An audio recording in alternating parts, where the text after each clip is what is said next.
Hello students, very good morning.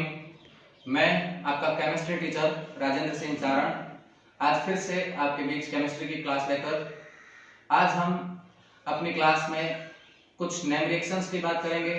कई सारी name reactions हम पहले भी पढ़ चुके हैं, उनसे आगे की नेम रिएक्शंस का आज हम अपनी क्लास में डिस्कस करेंगे।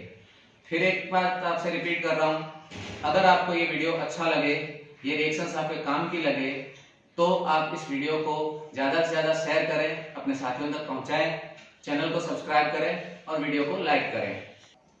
हाँ तो स्टूडेंट्स, आज हम जिन रिएक्शंस के बारे में डिस्कस करेंगे उसमें पहली रिएक्शन हम लेते हैं सैंडमेयर रिएक्शन।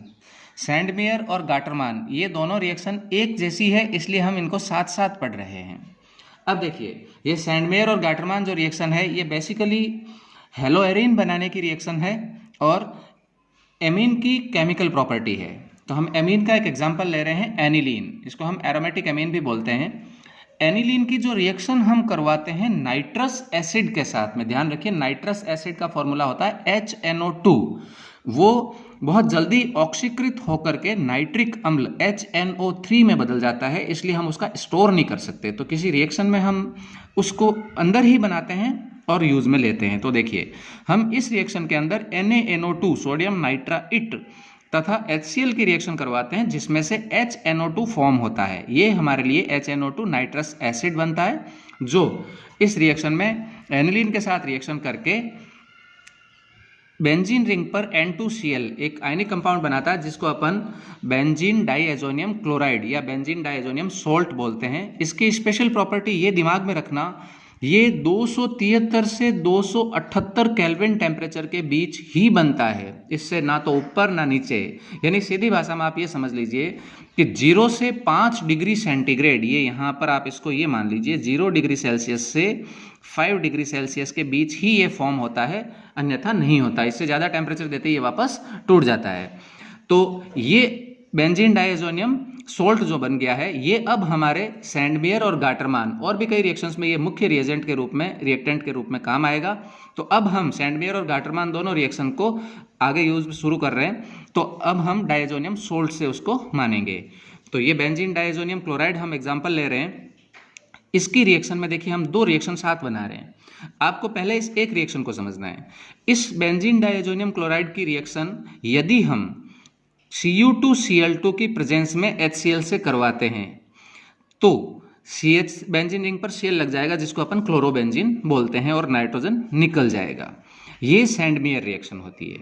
अब यहाँ पर आपने क्लोरीन जो लिया है उसकी जगह पे कोई भी ब्रोमीन का कंपाउंड भी हो सकता है। दोनों ही रिएक्शन में क्लोरीन या ब्रोमीन हो सकता है, लेकिन इंपॉर्टेंट बात ये ध्यान रखिए, इसमें फ्लोरीन या आयोडीन हेलोजन को यूज में नहीं ले सकते हैं। तो अब आप देखिए, ये Cu2Cl2 की प्रेजेंस में HCl से रिएक्शन करवाई तो यहाँ Cl बन गया। अगर आप यहाँ पर Cu2Br2 लेते तो यहाँ HBr कर देते तो यहाँ पर ब्रोमोबेंजीन बन जाता। उससे कोई फर्क नहीं पड़ता, रिएक्शन का नाम सैंडमेयर ही होता। अब अगर अपन इसी रिएक्शन को यहीं इसी रिएक्टेंट में देखें कि ये आप उत्प्रेरक को ध्यान करिए, यहाँ पर ये रिएक्शन Cu2Cl2 की प्रेजेंस में हो रही थी, इसको अगर हम सिर्फ Cu की प्रेजेंस में HCl से करवाएं और हल्का गर्म कर दें तो भी उत्पाद वही बन रहा है, क्लोरोबेंजीन, जिसको अपन हेलोएरिन बोलते हैं, और साथ में नाइट्रोजन निकल जाता है। तो इस रिएक्शन को हम गाटरमान अभिक्रिया बोल देते हैं, गाटरमान रिएक्शन। तो देखो, दोनों रिएक्शन एक जैसी है, दोनों का रिएक्टेंट सेम है, दोनों का प्रोडक्ट सेम है, सिर्फ कैटलिस्ट बदल रहा है। उत्प्रेरक में थोड़ा सा फर्क हो रहा है, यहाँ कॉपर अपनी आयनिक फॉर्म में है, यहाँ पर कॉपर न्यूट्रल फॉर्म में है। ये फर्क है जो आपको सैंडमेयर और गाटरमान को अलग करता है। बहुत इजी रिएक्शन है, इजी आप इसको समझने की कोशिश करिए, आराम से केमिस्ट्री समझ में आ जाएगी। अब हम नेक्स्ट रिएक्शन की बात करते हैं, बोल्ट्जमान रिएक्शन। बोल्ट्जमान रिएक्शन में भी देखिए हम रिएक्टेंट वही काम में ले रहे हैं, डाइएजोनियम सॉल्ट। इसकी रिएक्शन हम करवाते हैं फ्लोरोबोरिक एसिड के साथ में, HBF4 के साथ में। तो यहाँ से आप देखिए ये एक HCl निकल जाएगा, और HCl में से ये क्लोरीन जहाँ निकल रहा है उसकी जगह पे BF4 यहाँ डाइएजोनियम सॉल्ट में जुड़ जाएगा। तब इसका नाम हो जाता है benzene diazonium fluoroborate. Benzene ring पर N2BF4 आयनिक कंपाउंड है, इसलिए ये भी सॉल्ट है। अभी मैंने आपसे पहले यहाँ पर ये कहा था, जब अपन ने डाइएजोनियम क्लोराइड बनाया था तब, कि ये 273 से 278 केल्विन टेम्परेचर पर ही स्टेबल होता है, लेकिन ये बेंजीन डाइएजोनियम फ्लोरोबोरेट जो बना है ये अपवाद है डायज़ोनियम सॉल्ट का, ये रूम टेम्परेचर पर स्टेबल होता है। इसको जब हम गर्म करते हैं तब आप देखिए इसमें से नाइट्रोजन N2 के फॉर्म में अलग हो जाती है और BF3 अलग हो जाता है। पीछे बचेगा एक फ्लोरीन, वो बेंजीन रिंग पर जुड़ जाता है जिससे फ्लोरोबेंजीन हमें मिल जाता है। हाँ तो स्टूडेंट्स, हम नेक्स्ट रिएक्शन की बात करते हैं, वो भी एक इम्पॉर्टेंट रिएक्शन है, कर्टियस रिएक्शन। कर्टियस रिएक्शन के अंदर हम जो रिएक्टेंट काम में लेते हैं वो लेते हैं एसाइल हैलाइड CH3COCl। देखिए यहाँ CH3 की जगह पे कितने भी कार्बन की चेन हो सकती है। COCl जो होता है वो एसाइल हैलाइड होता है। हमने एक CH3 लिया है इसलिए इसका नाम एसिटिल हैलाइड भी हो सकता है। इसकी रिएक्शन हम करवाते हैं सोडियम एजाइड के साथ। इंपॉर्टेंट चीज यहाँ ध्यान रखिए, NaN3। जनरली नाइट्रोजन की वैलेंसी 3 होती है और सोडियम की 1 होती है, तो कंपाउंड Na3N होना चाहिए, लेकिन यहाँ पर NaN3 है, यानी इसको हम एजोफॉर्म मानते हैं, सोडियम एजाइड।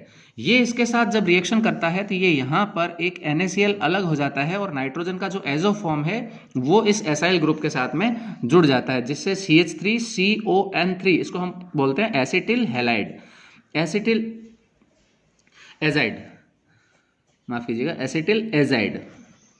तो एसिटिल एजाइड को जब हम गर्म करते हैं तो उसमें से जो नाइट्रोजन एक्सेस में थी वो निकल जाती है और एक N3 में से 2 नाइट्रोजन के अणु यानी N2 निकल जाएगा, तो पीछे एक नाइट्रोजन बचेगा, वो वापस रीअरेंज होता है और रीअरेंज होकर के CH3NO बनाता है।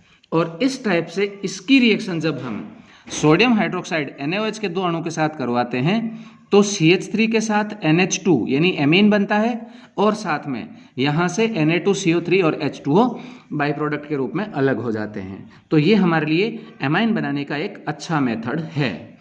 इसी प्रकार से हम अगली रिएक्शन की बात करें तो वो होती है Schmidt reaction. Schmidt reaction carboxylic acid की प्रॉपर्टी होती है और एमाइन बनाने का मेथड होता है। तो देखिए यहाँ एक एग्जांपल ले रहे हैं कार्बोक्सिलिक एसिड का CH3COOH, यानी 2 कार्बन है, तो ये हमारे लिए एसिटिक एसिड है। इसकी रिएक्शन हम करवाते हैं हाइड्रोजोइक एसिड। देखिए कर्टियस रिएक्शन के अंदर NaN3 लिया था सोडियम एजाइड, यहाँ Na की जगह H आ गया, HN3, इसका नाम होता है हाइड्रोजोइक एसिड। इसकी रिएक्शन जब करवाते हैं स्ट्रॉन्ग एसिडिक मीडियम जो हम सल्फ्यूरिक एसिड के प्रेजेंस में करवाते हैं, तो यहाँ पर हमारे पास में जो प्रोडक्ट बनता है वो प्राइमरी अमाइन बनता है CH3NH2, साथ में इसमें से N2 अलग हो जाती है और CO2 अलग हो जाती है। इस प्रकार से इसमें भी एमीन हमारा मुख्य उत्पाद मिलता है। तो ये वाली रिएक्शन जो होती है उसको हम श्मिट रिएक्शन बोलते हैं। नेक्स्ट रिएक्शन की अगर अपन बात करें तो वो एक बहुत बहुत इंपॉर्टेंट रिएक्शन है, वो भी एमीन बनाने की रिएक्शन है। उसका नाम होता है हाफमान ब्रोमाइड रिएक्शन। दरअसल इसका पूरा नाम जो होता है वो होता है हाफमान ब्रोमाइड डिग्रेडेबल रिएक्शन। डिग्रेडेबल या निम्नीकरण हिंदी में अपन उसको बोलते हैं, हाफमान ब्रोमाइड निम्नीकरण अभिक्रिया। निम्नीकरण का मतलब क्या हुआ कि क्रियाकारक में रिएक्टेंट में जितने आपके कार्बन होते हैं प्रोडक्ट में एक कार्बन उससे कम होता है।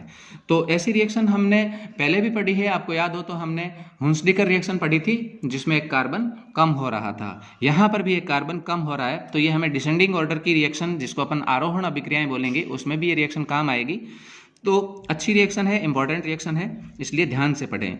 तो देखिए हाफमान ब्रोमाइड रिएक्शन में हम लोग एमाइड की रिएक्शन करवाते हैं। तो CH3CONH2, ये CONH2 ग्रुप है, ये वाला एमाइड ग्रुप है। इस एमाइड की रिएक्शन हम करवाते हैं ब्रोमीन जल के साथ में। ब्रोमीन जल जो होता है ब्रोमीन वाटर, उसका फॉर्मूला Br2 होता है, हमने दोनों ब्रोमीन को अलग अलग लिख दिया है। इसकी रिएक्शन हम करवाते हैं पोटेशियम हाइड्रोक्साइड जो आधिक्य में लेते हैं, एक्सेस में लेते हैं, तब इसमें से क्या होता है कि ये यहाँ से सीधी सीधी रिएक्शन ये अलग हो जाता है। ये आप देख रहे हैं CH3NH2, ये CH3NH2 अलग हो जाता है। यहाँ से 2 ब्रोमीन 2 पोटेशियम के साथ में 2 KBr की फॉर्म में अलग हो जाते हैं। पीछे जो बचता है उसमें से K2 और यहाँ से CO और यहाँ से 2 ऑक्सीजन लेकर के K2CO3 पोटेशियम का कार्बोनेट अलग हो जाता है और जो हाइड्रोजन और ऑक्सीजन बचते हैं उससे पीछे वाटर अलग हो जाता है। ये बाइनरी प्रोडक्ट है, हमें उससे कोई मतलब नहीं होता है। हमारा मेन प्रोडक्ट है वो ये है एमाइन, प्राइमरी एमाइन बनता है। अब आपको इसके अंदर इस निम्नीकरण या डिग्रेडेबल शब्द पे जाना है, तो आप देखो इसका रिएक्टेंट जो था एमाइड, हमने स्टार्टिंग में जो लिया उसमें 2 कार्बन थे, लेकिन जो हमारा एमीन प्रोडक्ट बन रहा है उसमें हमारे पास में कार्बन एक ही है, यानी रिएक्टेंट से प्रोडक्ट के अंदर एक कार्बन कम हो रहा है। और कार्बन कम हो रहा है इसका मतलब वो एक निम्नीकरण या डिग्रेडेबल रिएक्शन होती है। हाँ तो स्टूडेंट्स, देखा आपने, बहुत इजी नेम रिएक्शंस है ये। आपके चाहे सेंट्रल बोर्ड हो, चाहे स्टेट बोर्ड हो या कंपटीशन एग्जाम हो, सब में बहुत काम की चीज है। इन्हें ध्यान से पढ़िएगा, अभी से इनको अच्छे से पढ़ के याद करना शुरू कर दीजिएगा। हर कंपटीशन एग्जाम में ये रिएक्शंस आपके काम आएगी। और एक आवश्यक सूचना वापस वही कि अगर आप जोधपुर से बाहर के स्टूडेंट हैं तब आप हमारी रिवॉल्यूशन इंस्टीट्यूट के यूट्यूब चैनल से हमारी क्लासेस ऑनलाइन देख सकते हैं, उनका लाभ उठा सकते हैं। और अगर आप जोधपुर के रहने वाले हैं तो जोधपुर में आप हमारी ऑफलाइन क्लासेस में भी 11th 12th नीट जेई उनके फाउंडेशन और अदर कंपटीशन एग्जाम जैसे आपका रीट कांस्टेबल उनके लिए भी, या सिविल सर्विस का जनरल साइंस का जो पार्ट होता है उसके लिए भी, या फर्स्ट ग्रेड और सेकंड ग्रेड के साइंस के पार्ट जो भी हैं उनके लिए भी आप हमारी क्लासेस का बेनिफिट ऑफलाइन रूप से भी उठा सकते हैं। Thank you. अब अगर आपको ये वीडियो अच्छा लगा हो तो इसे अधिकतम लोगों तक फैलाना आपकी जिम्मेदारी है। Thank you.